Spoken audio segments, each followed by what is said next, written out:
ইদাল Medina শরীফে আমার আপনার নবী দরবারে গিয়ে হাজির, আমার নবীকে বোঝাতে লেগেছে, ইয়া রাসূলুল্লাহ, ইয়া হাবিবাল্লাহ, হুজুর আমরা মক্কা থেকে এসেছি, আমাদের পাঠানো হয়েছে। মক্কাবাসীরা আপনাকে ভুল বুঝেছিল, আপনাকে ভুল বুঝে আপনার উপরে জুলুম করেছে, আপনাকে কষ্ট দিয়েছে, আপনার উপরে অত্যাচার করেছে। আজ তারা নিজেদের ভুলটা বুঝতে পেরেছে, তাই আপনাকে মক্কা জমিনে ফিরিয়ে নিয়ে যাওয়ার জন্য আমাদের পাঠিয়েছে। ইয়া রাসূলুল্লাহ, ইয়া হাবিবাল্লাহ, হুজুর আপনি আমাদের সঙ্গে আপনার জন্মভূমিতে ফিরে চলুন, মক্কায় ফিরে চলুন, তারা কলেমা পড়বে।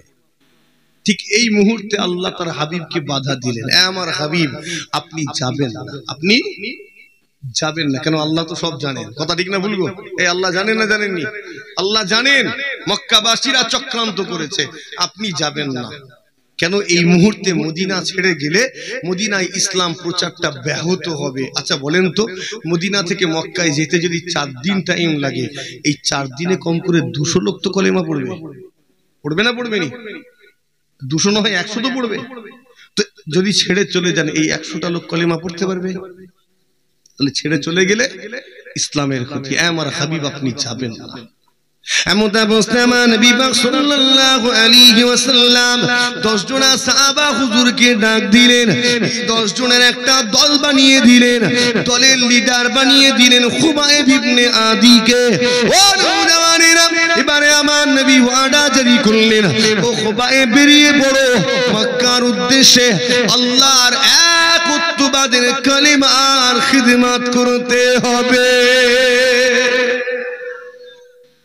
কতজনের দল একটু তাড়াতাড়ি বলেন? মাত্র? আচ্ছা, এই 10 জনের আবার নেতা দরকার আছে? যে একজন বললো, 2 জন, আর বাকিগুলো? এই 10 জনের আবার নেতার দরকার। এটা আমরা আজকের দিনে অনেকে উপলব্ধি করি না, ঠিক না ভুলবো? এই আমাদের নেতার দরকার আছে। 1000 লোকের গ্রাম, কোন নেতা রাখিনি আমরা? রেখেছি? রাখিনি। আমরা নেতা মানিয়ে নিত, এজন্য যেখানেই যাই মার খাই। নেতা নেই তো, বলার মুখ নেই তো, ঠিক না ভুলবো? যেখানেই যাই লাঞ্ছিত হয়, অপমানিত হয়। মুসলমান তামাম ভারত জুড়ে তুমি লাঞ্ছিত, তামাম বিশ্ব জুড়ে অপমানিত, নির্যাতিত, কারণ তোমার বলার মুখ নেই, তোমার নেতা নেই। নেতা মানিনি, রাখিনি নেতা। কয়েকটা নেতা রেখেছি, তাও তাদের কথা শুনি না, ঠিক না ভুলবো? এই ইমাম মানে কি? সবাই মিলে বলেন, ইমাম মানে নেতা। ও নেতার নেতৃত্ব কত দূর? ওই 4 দেওয়ালের ভিতর। তুমি নেতা, নামের নেতা, কামের নেতা নয়। কিসের নেতা? এই খারাপ লাগছে নাকি? আমি হুজুর, আমার নেতৃত্ব প্যান্ডেলের ভিতর। যদি এর বাইরে গিয়ে নেতাগিরি দেখাতে যায়, ইমাম যদি ওই মসজিদ ছেড়ে বাইরে বেরোয়, আমরাই তো ফতোয়াবাজি করব, ঠিক না ভুলবো? তুমি হুজুর, তুমি ইমাম, তুমি মজলিসের বাইরে কেন, মসজিদের বাইরে কেন? তুমি তো খানকা জলসা, মসজিদ মাদ্রাসার ভিতরে থাকবে, তাই তো নাকি? কথা মাথায় ঢুকছে আমার? হ্যাঁ, এর বাইরে নেই আমাদের নেতৃত্ব। মুসলমান মনে রাখবেন, আপনি যখন মুসলমান হয়ে জন্মগ্রহণ করেছেন, আপনার অবশ্যই নেতা থাকতে হবে, নেতা মানতে হবে, নেতার অনুসরণ আপনাকে করতেই হবে।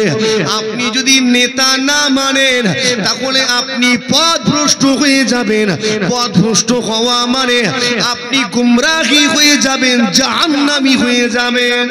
ঠিক বলছি না বল?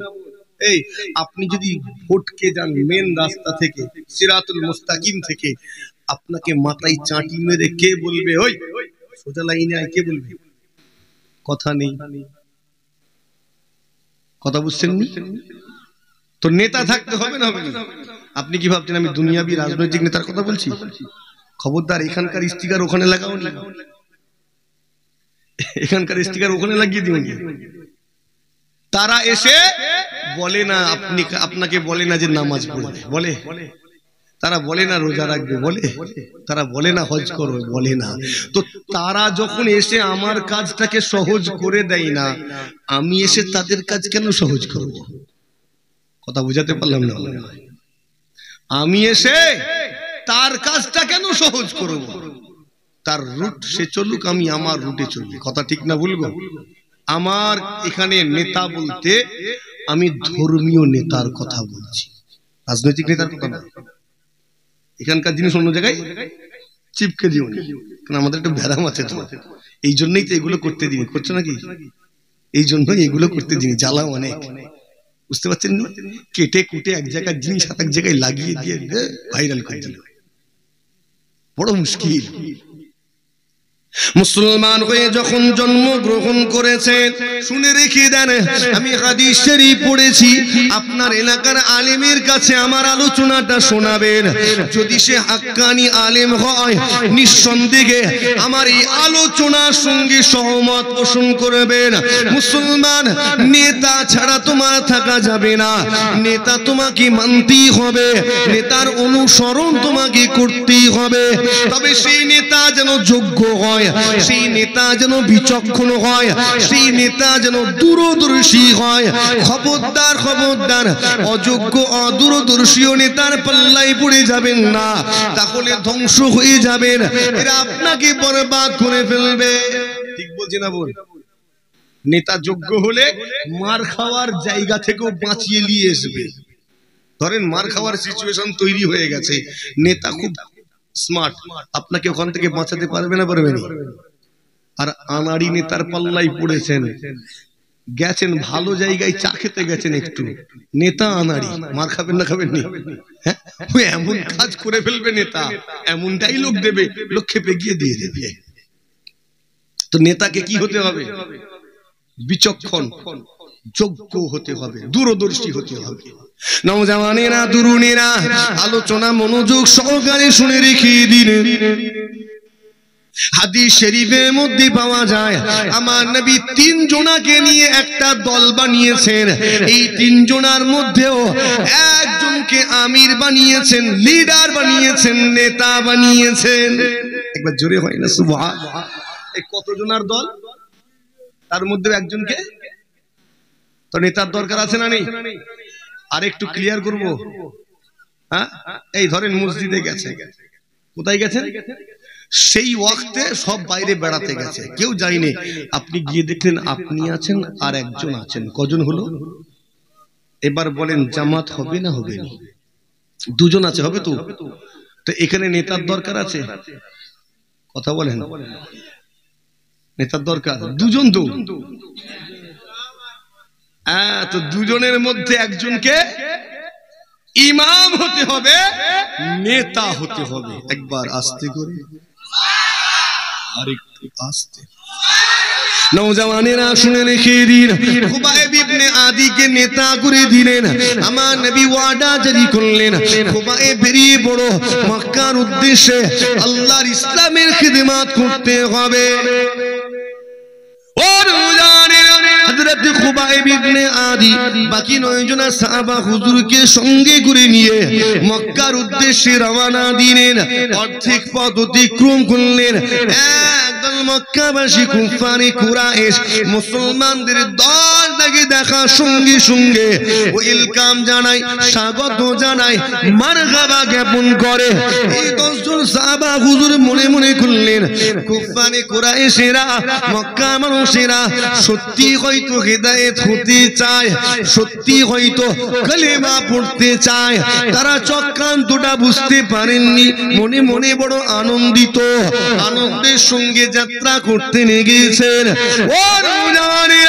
যখনই মক্কাতে প্রবেশ করবেন, ঠিক প্রবেশ করার মুখে হঠাৎ করে দেখা যায় 200 জনা কাফের অবিশ্বাসী হাতে 200টা তলোয়ার নিয়ে এই 10 জনা সাহাবা হুজুরের সামনে এসে হাজির। পরিবেশ পাল্টে গেল। কি হলো? এরা না কালেমা পড়বে বলেছিল, তো তলোয়ার কেন হাতে? কথা বুঝছেন নি? এরা তো কালেমা পড়বে বলে দাওয়াত দিল, তো হাতে তলোয়ার কেন? নেতা বিচক্ষণ খুবাইব ইবনে আদি বুঝতে পেরে গেলেন আমাদের সঙ্গে বিশ্বাসঘাতকতা করেছে, এরা আমাদের সঙ্গে চক্রান্ত করেছে, গদ্দারি করেছে, মুনাফিকি করেছে। ও মুসলমান, আজকে দিনে আপনার দাদা পীরের আওলাদ হিসাবে আপনাকে পরামর্শ দিয়ে যায়, জীবনে যদি কখনো আপনার দুশমন আপনার কাছে এসে মাফ চায়, আপনার কাছে ক্ষমা চায়, আপনি মাফ করে দিতে রাজি হয়ে যাবেন। কিন্তু জীবনে কোনো মুনাফিক, কোনো গাদ্দার, কোনো বিশ্বাসঘাতক যদি ক্ষমা চায়, ভুলেও যেন ক্ষমা করবেন না। ঠিক বলছি না ভুলবো? বিশ্বাসঘাতক যদি মাফ চায়, যারা যারা মাফ করেছে সে বেটারাই ফেসে গেছে। গাদ্দারকে যারা ক্ষমা করেছে সব কটা জ্বলছে না জ্বলেনি? আমরাও জ্বলছি রে ভাই, আমরাও মুনাফিকের জ্বালাই জ্বলছি। ঠিক বলছি না ভুল গো? জ্বলিনি? আজ থেকে 25-26 বছর আগে মুনাফিকের একটা দল জন্ম নিয়েছিল, আজও জ্বালাচ্ছে না? কথা বলে না কেন? আজও জ্বালাচ্ছে।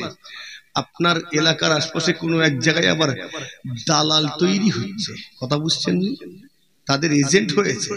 বড় দুঃখ লাগে, যারা এতদিন ধরে সাহাবা একরাম হুজুরদের গালি দিল, বলল সব সাহাবা কাফেরের রক্তে তৈরি, তাদেরকে আনছে। শুনেছেন না শুনেননি? হ্যাঁ, যারা বলল নবী ভিখারির বাচ্চা, তাদেরকে আনা হচ্ছে, তাদেরকে আনছে। কথা বুঝতে পারছেন না? বড় দুঃখ লাগে, বড় কষ্ট লাগে। হাই রে হাই, যারা বলল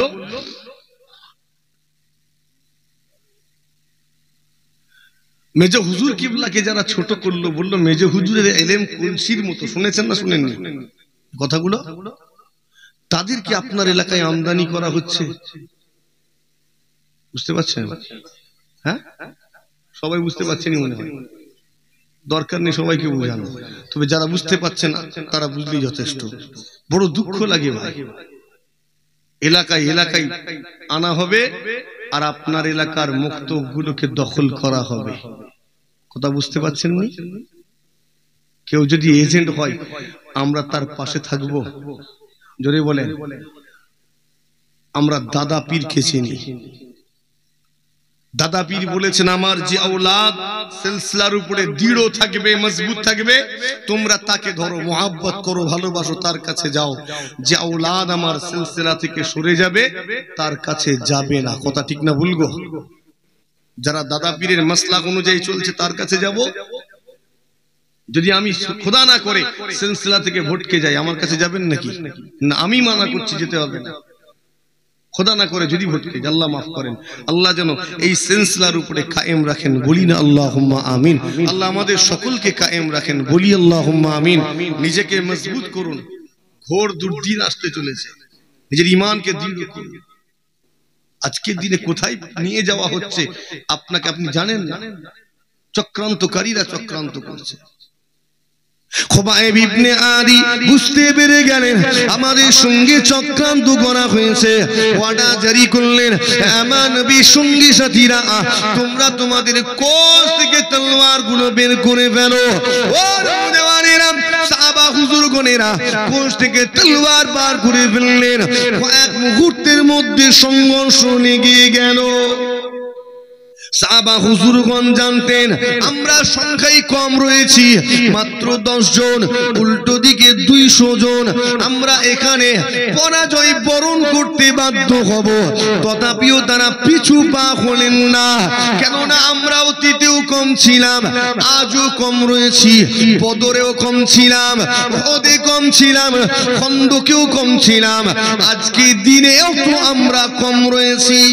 কম না বেশি? আজকে বদরে মাত্র 313 আর 1000-এর বেশি, ওহদে 1000, 3000। তখনও কম ছিলাম, 10 জন, 200 জন, আজও তো কম। 86 আর 14, ঠিক না ভুল? 86 আর কিন্তু সেদিন কম থাকা সত্ত্বেও তারা যেখানে যেখানে গিয়েছেন মাথা উঁচু করে গিয়েছেন, সম্মানের সঙ্গে গিয়েছেন, ইজ্জতের সঙ্গে গিয়েছেন। আর আজকে আমরা যেখানেই যাই মাথা নিচু হয়ে যায়। কথা ঠিক না বল? যেখানেই যাই অপমানিত হতে হয়, লাঞ্ছিত হতে হয়। আজকে যেখানেই যাই কপালে ঝাঁটা, জুতো আর লাঠি জোটে। কেন? কেন? কেননা তারা নেতা মেনেছেন, মানার মতো মেনেছে। আমরা নেতা মানি না, উল্টে নেতাদের গীবত করি। কথা ঠিক না বলবো? হ্যাঁ, নেতা তো মানি না, আমাদের মুখ নেই তো কে বলবে? মুসলমান নেতারা আত্মা শক্ত করুন। আপনি আপনার নেতার হাতটা মজবুত করুন। মনে রাখবেন, আপনার নেতা যত পাওয়ারফুল আপনিও তত পাওয়ারফুল। নেতা যত দুর্বল আপনিও তত দুর্বল। ঠিক না বল? কোন এক জায়গায় গেছেন, আপনাকে ধরেছে, এই কাল্লো, আপনি একটা পাতি নেতার নাম বললেন, ছাড়বে? বলবে ধর ওকে। ঠিক না ভুল? এই তুই সাইড কর। আর একটা পাওয়ারফুল নেতার নাম বলেছেন, আমি অমুক নেতার লোক, কি বলবে? ছাড় ছাড়, আটকাসনি, চাকরি টানা হিচড়া হবে। ঠিক না ভুল? হ্যাঁ, নেতার হাত পা শক্ত করুন। আমরা নেতা মানা জানি না তো। নেতা মানা আমার এই ওয়াজ কিন্তু রাজনৈতিক লেভেলের নয়, কেউ টানবেন না। হ্যাঁ হ্যাঁ জি, না আমার মুশকিল ব্যাপার তো, ওয়াজ করাও মুশকিল, দুটো মন খুলে বলতেও পারি না। আমার ওয়াজ ধর্মীয় লেভেলে, আমি ধর্মীয় নেতাদের কথা বলবো। কথা ঠিক না ভুল? তারা আমার কাজ সহজ করেন, আমি কেন করতে যাব তার কাজটা? নিজেকে মজবুত করুন। শোনেন, মন খুলে বলবো, মন খুলে সব কথা শুনতে চাওনি, দুঃখ পেয়ে যাবে। হ্যাঁ, আমি তো চিল্লাচ্ছি, আমার দুঃখ লাগবে, তোমার নয়।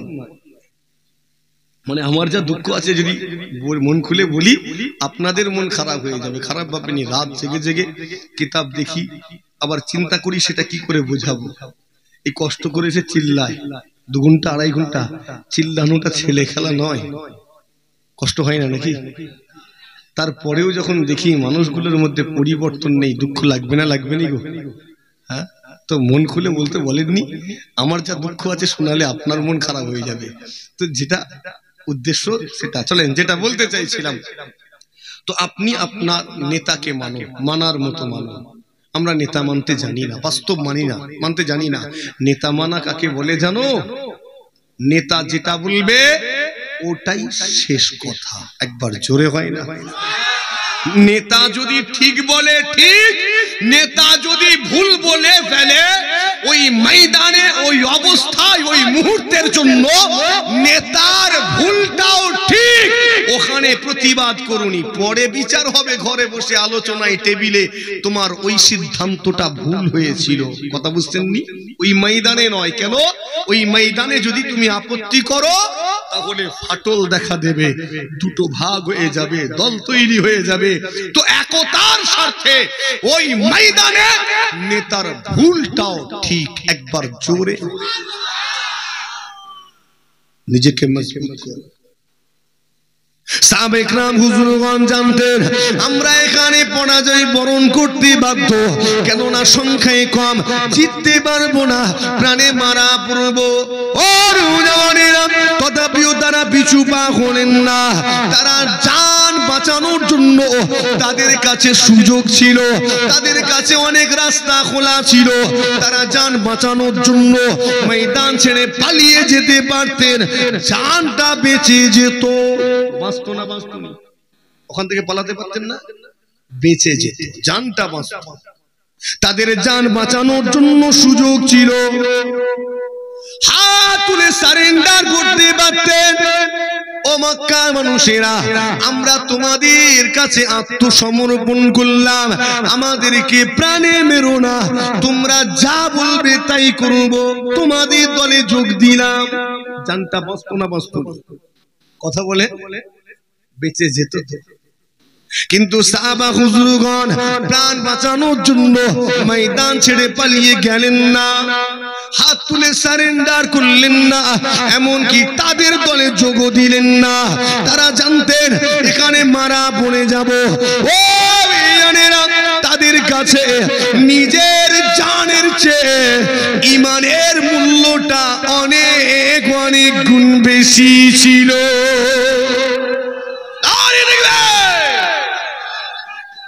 আল্লাহু আকবার।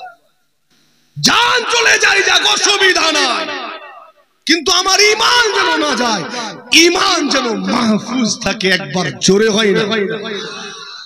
আজকের মুসলমান ঈমান যাই যাক, অসুবিধা নেই, জান যেন থাকে। ঠিক না ভুল? হ্যাঁ, তোমার কাছে ঈমানের চেয়ে জানের মূল্য বেশি। সাহাবায়ে কেরাম হুজুরদের কাছে জানের চেয়ে ঈমানের মূল্য বেশি। কেন? কেননা তারা ঈমানটাকে কষ্ট করে অর্জন করেছেন, তুমি অর্জন করোনি, জন্মগতভাবে ঈমানদার। কথা ঠিক না ভুল গো? যেটা সহজে পাই সেটার কদর করি না, কিন্তু যেটা মেহনত করে অর্জন করি সামান্য হলেও বিশাল গুরুত্ব দেই। ঠিক না ভুল গো? হ্যাঁ, বাপ 10,000 দিয়েছে, ছেলে একদম খাড়খাড় করে গুনে আর উড়াচ্ছে। ওই ছেলে মেহনত করতে গিয়ে যখন বুঝতে পারলো টাকা ইনকাম করা কতটা কষ্টকর, 500 টাকা ইনকাম করে বড় যত্ন করে পার্সে রাখছে। ঠিক না ভুল গো? হ্যাঁ, কেননা ওটা ওর মেহনত করে অর্জন করা, এটার গুরুত্ব আলাদা। তুমি জন্মানোর সাথে সাথে কানে আজান দেওয়া হয়েছে, তাই তুমি আজানের কদর বোঝো না। তুমি জন্মানোর সাথে সাথে তোমাকে জানানো হয়েছে তুমি ইসলামের ঘরে এসেছো, তাই তুমি ইসলামের কদর করো না। কিন্তু সাহাবা হুজুরগণ জন্মানোর সাথে সাথে কানে আজান পাননি, তাদেরকে রক্তের বিনিময়ে ওটা অর্জন করতে হয়েছে। কথা ঠিক না বললো? কত শাহাদাতের পরে আজান হয়েছে, শুনে তাদের কানটা ঠান্ডা হয়েছে, এজন্য তারা আজানের কদর বুঝেছেন। আজান দেওয়ার সাথে সাথে মসজিদে ছুটে গেছেন। আমরা কদর বুঝি না, উল্টো দিকে হাঁটি আওয়াজ শুনে। ঠিক না বলবো? কথা খারাপ লাগছে? ঈমানটাকে মজবুত করে। তুমি কি ঈমানের কদর বুঝবে? তুমি কি ইসলামের কদর বুঝবে? তুমি তো ঘর পেয়ে গেছো আরামের সাথে। যে মানুষটা কষ্ট করে চাষাবাদ করে খেতে বসে, ওই মানুষটা ভাতের গুরুত্ব বোঝে। ঠিক না বলবো? আর যার সামনে এক প্লেট ভাত দিয়ে দেবেন, ও কদর বুঝবে? বুঝবে না তো। ও তো কদর বুঝবে না। কেন? ও তো চাষ করেনি, ও টাকা খরচ করেছে, বস্তা পেয়ে গেছে। কথা ঠিক না বলবো?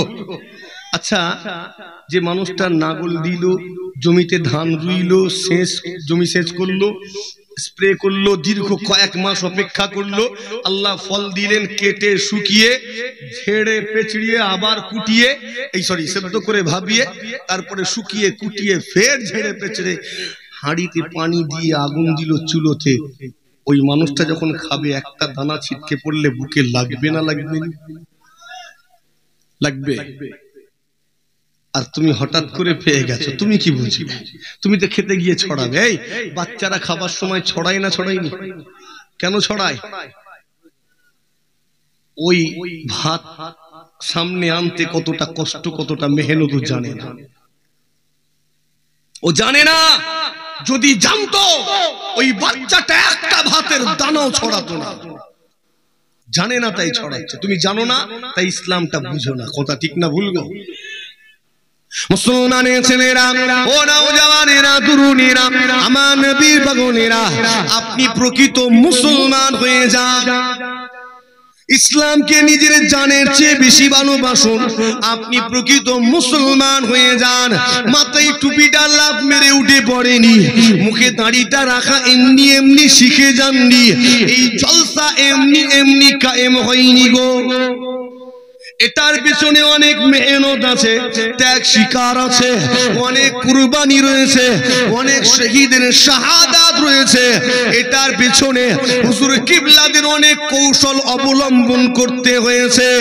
ও নওজওয়ানেরা, সাহাবা ইকরাম হুজুরগণেরা বীর বিক্রমের সঙ্গে তলোয়ার পরিচালনা করেন, কুফারে কুরাইশদের কতল করেন, নিজেরাও শহীদ হন। একজন শহীদ হয়ে যাওয়া মানে সংখ্যাটা কমে দাঁড়ালো 9 জন। আরো 2 জন শহীদ হয়ে গেলেন, সংখ্যাটা কমে দাঁড়ালো 7 জন। সেই দিনে শহীদ হতে হতে 8 জন সাহাবা হুজুর শহীদ হয়ে গিয়েছিলেন, বাকি ছিলেন 2 জন। একজন খুবাইব ইবনে আদি, অপরজন যায়েদ ইবনে ওয়াসা। এই 2 জনকে তারা বন্দী করে নিয়ে গেল, বন্দী বানিয়ে ফেললো। একটু চিন্তা করুন, তারা দীর্ঘ পথ মদিনা থেকে মক্কায় সফর করেছেন, শারীরিক ভাবে বড় ক্লান্ত। কথা ঠিক না ভুল? মদিনা থেকে মক্কায় এসেছেন, কত ক্লান্ত, কত দুর্বল এবং ক্ষুধার্ত।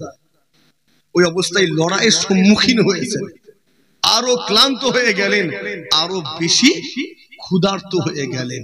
এই অবস্থায় বন্দী করে নিয়ে গেল। কি মনে হয় এখন ক্ষুধা মিটে গেছে না?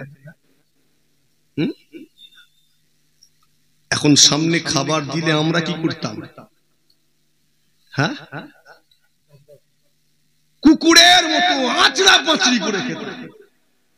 কার মতো বললাম? খারাপ লাগলো নাকি? ক্ষুধা জ্বালা যন্ত্রণা কতটা ভয়ঙ্কর জানা আছে? মানুষ ডাস্টবিন থেকে খাবার কুড়িয়ে খায়, ক্ষুধা জ্বালা যন্ত্রণা সহ্য করতে না পেরে ডাস্টবিন থেকে খাবার তুলে ঝেড়ে ঝেড়ে খাচ্ছে। দেখেছেন না? দেখেন, হ্যাঁ। তো আমাদের সামনে খাবার দিলে আঁচড়া পাঁচড়ি করে খেতাম আমরা। একজন কুরাইশ নেতা খাদ্যপূর্ণ খাঞ্চা নিয়ে আমার খুবাইব ইবনে আদির সামনে এসে হাজির। ও খুবাইব, তোমার কি ক্ষুধা লেগেছে? তোমার কি ভোগ লেগেছে? তুমি কি আহার গ্রহণ করতে চাও? আমরা তোমাকে খেতে দেব।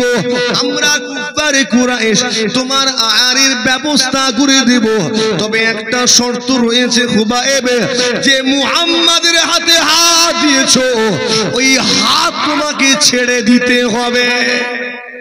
কি মনে হয় হুজুর ছাড়বেন না? ছাড়বেন না? হ্যাঁ, ছাড়বেন না? আমরা কি করতাম? তোর ওসব পরে বিচার হবে, আগে খাই। ঠিক না ভুল গো? আগে খাই, আগে তারপরে কথা। যারা 200 টাকার জন্য নিজের ঈমান বিক্রি করে, ক টাকার জন্য? ভুল বলছি মনে হয়? উদাহরণ দেবো নাকি? ও বুঝতে পেরে গেছেন? তুমি 200 টাকার জন্য তোমার ঈমান, তোমার জমিরকে বিক্রি করে থাকো।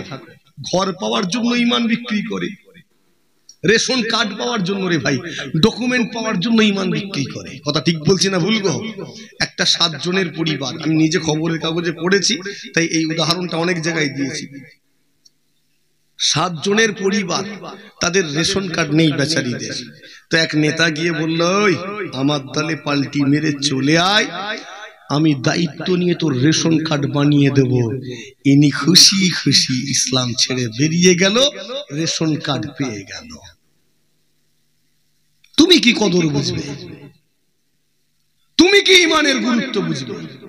তুমি তো ডকুমেন্ট পাওয়ার জন্য ঈমান বিক্রি করো। কথা ঠিক বলছি না ভুল গো? বড় দুঃখ লাগে আজকে আমরা কোথায় আছি। উত্তরপ্রদেশ দেখেন কি চলছে। হ্যাঁ, আমাদের কোনো সারা শব্দ আছে? তবে মনে রাখবেন, বাংলার মানুষ অনেক শিক্ষিত, অনেক শান্তিপ্রিয়। আমি শুধু বাংলায় নয়, ভারতবর্ষের বহু রাজ্যে আল্লাহ নিয়ে গেছেন। উত্তর ভারত, দক্ষিণ ভারত আল্লাহ বহু রাজ্যে নিয়ে গেছেন। প্রত্যেক বছর আসামে যেতে হয়, দিল্লি যেতে হয়, মুম্বাই যেতে হয়, এসব আল্লাহ নিয়ে যান। বহু রাজ্যে ঘুরেছি, ভারতবর্ষের বাইরে আল্লাহ ঘুরিয়েছেন। বিশ্বাস করেন, আল্লাহ এই বাংলার মুসলমানকে, বাংলার হিন্দুদের আমাদের একসাথে অনেক সুখে শান্তিতে রেখেছেন। কেননা এখানকার মানুষ শিক্ষিত, মূর্খ নয়। ঠিক বলছি না ভুল? এখানকার মানুষগুলো শিক্ষিত এবং সুশিক্ষায় শিক্ষিত, শান্তিপ্রিয়। একবার জোরে হয় না সুবহান? একটা দল চক্রান্ত করছে ডিভাইড করার, ভাগ করার, করছে না করেনি? হ্যাঁ, আর সেখানে আমরা সাহায্য করছি। কিভাবে আর ভেঙে বলার দরকার নেই, তবে একটা দল ফাটল ধরানোর চেষ্টা গোড়া থেকে করছে, যেটা তারা ফাটল লাগিয়ে অন্যান্য রাজ্য দখল করেছে, এই রাজ্যটাও চেষ্টা করছে। কি গো, ভাগ হতে দেবেন? কথা বলেন, ভাগ হতে দেবেন? আমরা চেষ্টা করব যেমন সবাই মিলে মিশে আছি, এই রাজ্যে সবাই মিলে মিশে থাকবো। ধর্ম যে যার, কথা ঠিক না ভুলবো? ধর্ম যে যার, নিজের মতো পালন করো, ধর্মাচরণে কোনো অসুবিধা নেই। ওটা নিয়ে টানা হিচড়া, ওটা তোমার, তুমি পালন করো, এটা আমার ইসলামেরও শিক্ষা। একবার জোরে হয় না সুবহান। এই কথা খারাপ লাগছে নাকি গো? আলোচনা অনেক বেড়ে যাচ্ছে। এক ঘন্টা হয়ে গেল,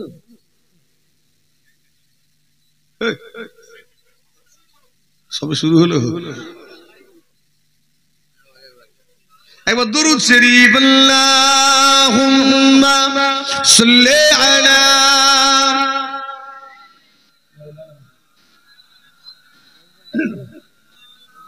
ওয়া আলা আলি সাইয়্যিদিনা।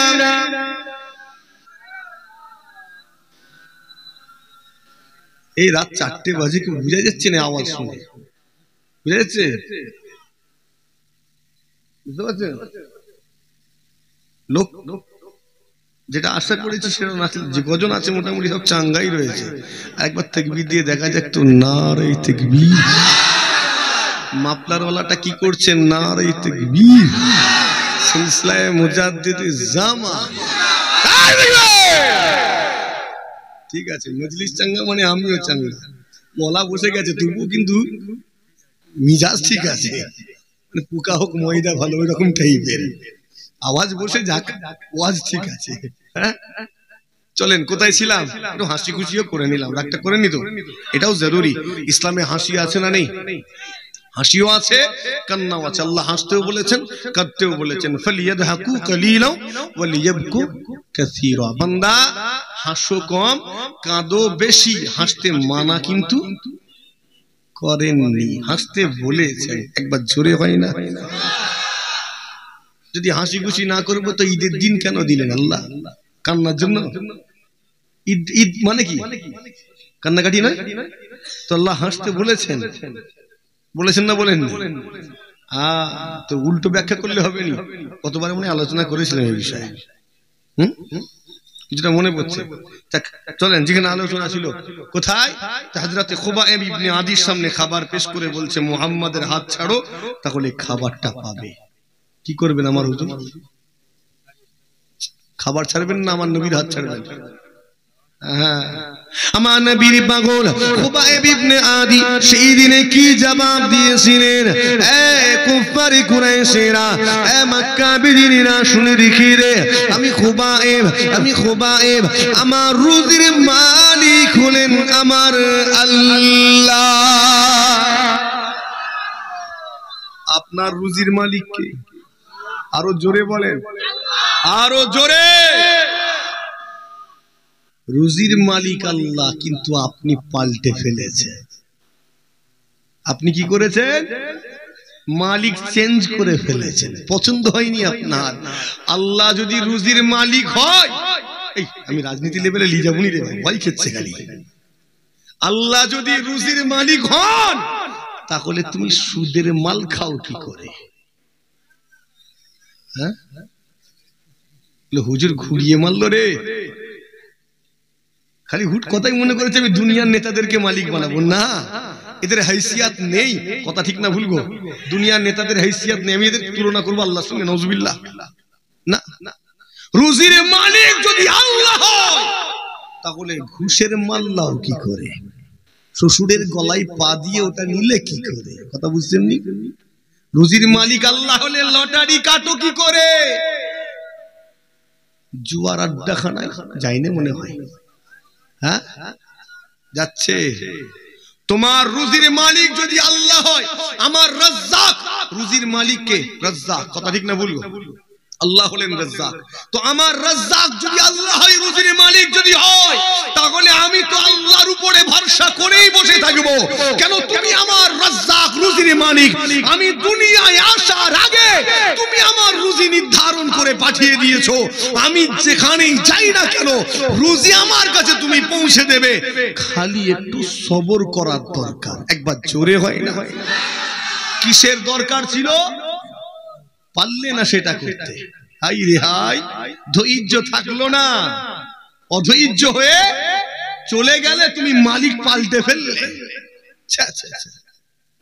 মরে যাব তথাপিও মুহাম্মাদের হাত ছাড়ব না। একবার জোরে হয় না? খুবাইব জবাব দিচ্ছে, রে আমার রুজির মালিক আল্লাহ, তিনি আমাকে খাওয়ান, তুমি যে খাবার পেশ করেছো এটারও মালিক আমার আল্লাহ। একবার জোরে হয় না? আজকে আমরা মালিক পাল্টালেও রুজি কিন্তু আল্লাহই দেয়, ঠিক না ভুলবো? মালিক আমরা পাল্টেছি, তাও কে খাওয়ান? আল্লাহই খাওয়ান। নামাজ পড়লেও খাওয়ান, না পড়লেও, রোজা রাখলেও তিনিই খাওয়ান, না রাখলেও নাকি অন্য কেউ খাওয়ায়? নেই তো, আমরা পাল্টেছি কিন্তু আল্লাহ আমাদের পাল্টে ফেলেন।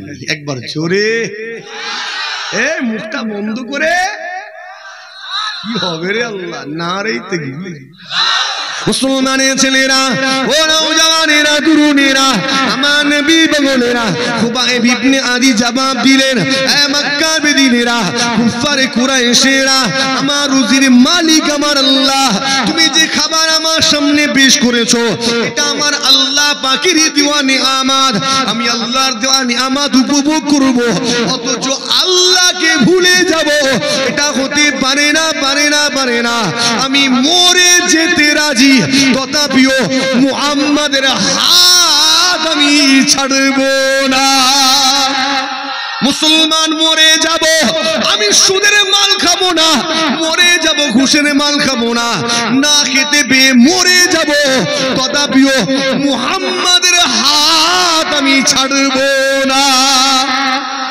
ও মুসলমানের ছেলেরা, নওজওয়ানেরা, তরুণেরা, নিজের ঈমানটাকে দৃঢ় করুন, ঈমানটাকে মজবুত করুন। আপনি দৃঢ় ঈমানের অধিকারী হয়ে যান। খাবার ফিরিয়ে নিয়ে চলে গেল, হুজুরের কিছু খাওয়া হলো না, আহার করা হলো না, সারাটা দিন অভুক্ত অবস্থায় কেটে গেল।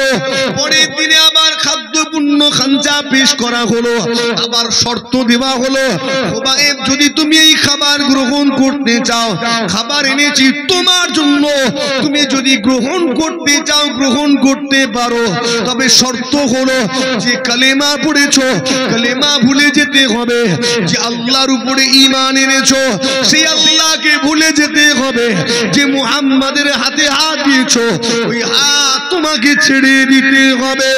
ও নওজওয়ানেরা, আমার খুবাইব ইবনে আদি আবারও খাবারটা ফিরিয়ে দিলেন।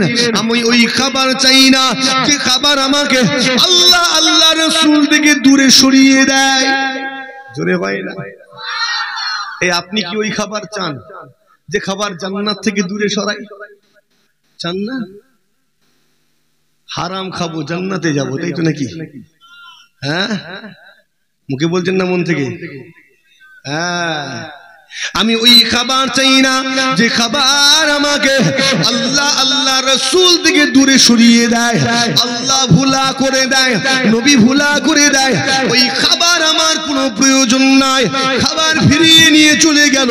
দ্বিতীয় দিন অভুক্ত অবস্থায় কেটে গেল, তৃতীয় দিন, চতুর্থ দিন, পঞ্চম দিন, ষষ্ঠ দিন, সপ্তম দিন, সাতটা দিন কেটে গেল।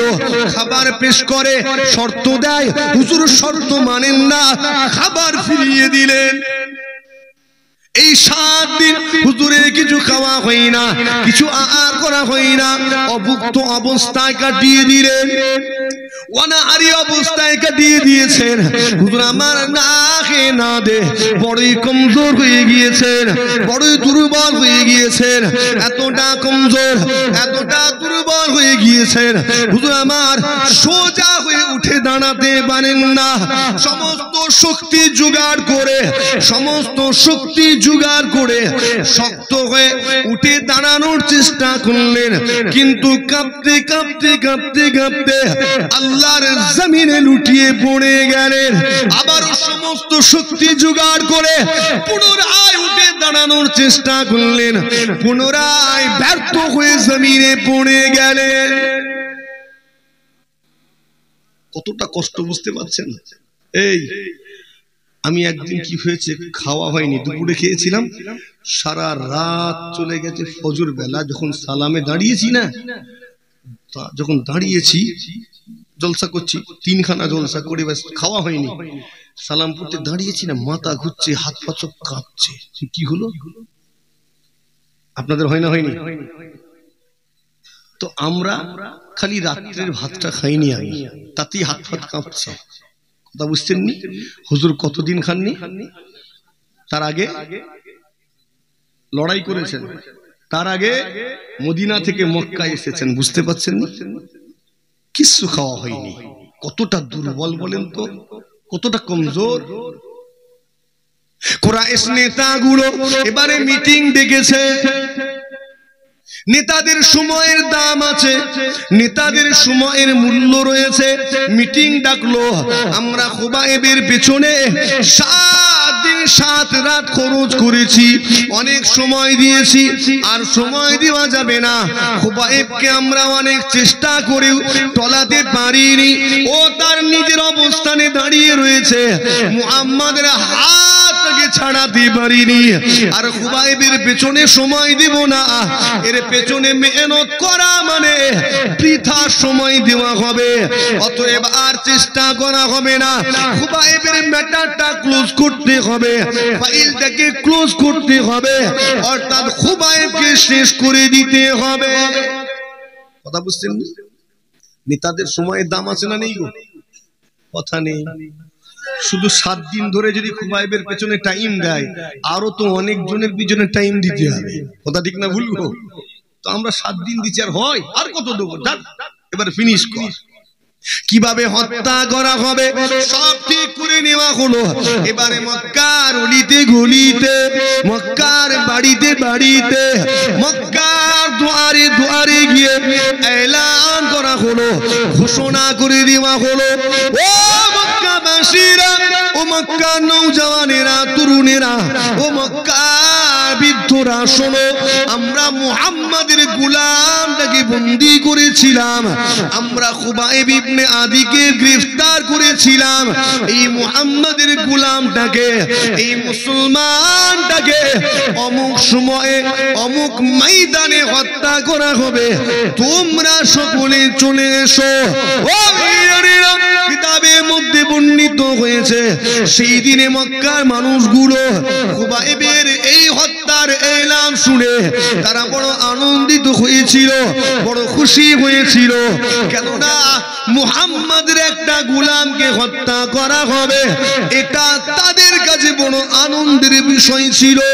একটা মুসলমানের বাচ্চাকে শহীদ করা হবে, এটা তাদের কাছে বড় আনন্দের বিষয় ছিল।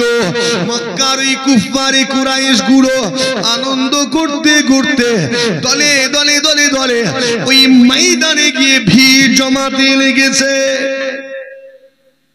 সেই দিনে মক্কার মানুষগুলো একা একা আসেনি, একা একা আসেনি গো। মক্কার এই মানুষগুলো তারা এই ময়দানে যাবার সময় তাদের বাচ্চা বাচ্চা ছেলেগুলোকেও সঙ্গে করে নিয়েছিল। আঙ্গুল ধরে ধরে, হাত ধরে ধরে, হাঁটিয়ে হাঁটিয়ে নিয়ে গিয়েছে, কোলে করে, কাঁধে করে, পিঠে করে এই ময়দানে তারা নিয়ে গিয়েছে। ও নওজওয়ানেরা, চারিদিকে ময়দানের চারিদিকে গোল করে ঘিরে দাঁড়িয়ে রয়েছে, একদম সব গোল করে ঘিরে দাঁড়িয়ে আছে। সবাই চলে এসেছে, বুঝতে পারছেন নি কেন? মুসলমানের বাচ্চাটাকে শহীদ করা হবে, যে মুহাম্মাদের গোলামটাকে শহীদ করা হবে, এটা বড় আনন্দের। গোল করে ঘিরে দাঁড়িয়ে আছে। এবারে কার অপেক্ষা চলছে? এই কার অপেক্ষা চলছে? গোল করে ঘিরে দাঁড়িয়ে আমার নবীর গোলামটার অপেক্ষা করছে, খুবাইব ইবনে আদির অপেক্ষা। তাকে আনা হবে, তাকে আনা হবে। কয়েকজনা কুরাইশ নেতা আমার খুবাইব ইবনে আদিকে আনার জন্য চলে গেল। আরে আমার নবীর গোলাম 7 দিন 7 রাত না খেয়ে না দিয়ে রয়েছেন। হুজুর আমার বড় ক্লান্ত, বড় কমজোর হয়ে গিয়েছেন। এতটা ক্লান্ত, এতটা কমজোর হয়ে গিয়েছেন, হুজুর আমার নিজের পায়ে উঠে দাঁড়াতে পারেন না। সমস্ত শক্তি জোগাড় করে সোজা হয়ে দাঁড়ানোর চেষ্টা করলেন, কিন্তু ব্যর্থ হয়ে কাঁপতে কাঁপতে জমিনে লুটিয়ে পড়লেন। আবারও চেষ্টা করলেন উঠে দাঁড়ানোর, পুনরায় ব্যর্থ হয়ে আল্লাহ জমিনে লুটিয়ে পড়লেন। ওই পাষণ্ডগুলো, মক্কার কুফারে কুরাইশ গুলো, ওই সমস্ত নর পশুগুলো আমার খুবাইব ইবনে আদিকে ওই অবস্থায় টানতে টানতে নিয়ে যাচ্ছে। খুবাইব ইবনে আদি হুজুরকে ওইভাবে টানছে। হুজুর দাঁড়ানোর চেষ্টা করছেন, আবার পড়ে যাচ্ছেন। বড় কমজোর, বড় দুর্বল। এই এগুলো একটু মাথায় রাখার দরকার আছে না নেই? হ্যাঁ, সহজে পেয়ে গেছি না আজকে। এই লাইটিং ডিজাইন, এই মাইক, আজকের এই পরিবেশ হঠাৎ করে না মাথায় ঢুকছে। কতটা কষ্টের বিনিময়ে পেয়েছি এটা। হুজুরকে টানতে টানতে নিয়ে যাচ্ছে। এই আপনার আমার এলাকা সব পাথর এলাকা নাকি? কথা বলে পাথর নেই, এবড়ো খেবড়ো মাটি তো। আজকে যখন নামাজ পড়তে যান ঠিক করে বলবেন, মসজিদে তো মাশাআল্লাহ মার্বেল বসানো আছে, মসৃণ, ঠিক না বলবো? কত সুন্দর আরামের সঙ্গে নামাজ পড়ি। তাও আবার মুসাল্লা লাগে একটু গদি মতো দরকার। মাটিতে যখন নামাজ পড়েন সামান্য আপ ডাউন হলে লাগে না লাগেনি গো? হ্যাঁ। আর মক্কার জমিন মনে হয় খুব নরম নাকি?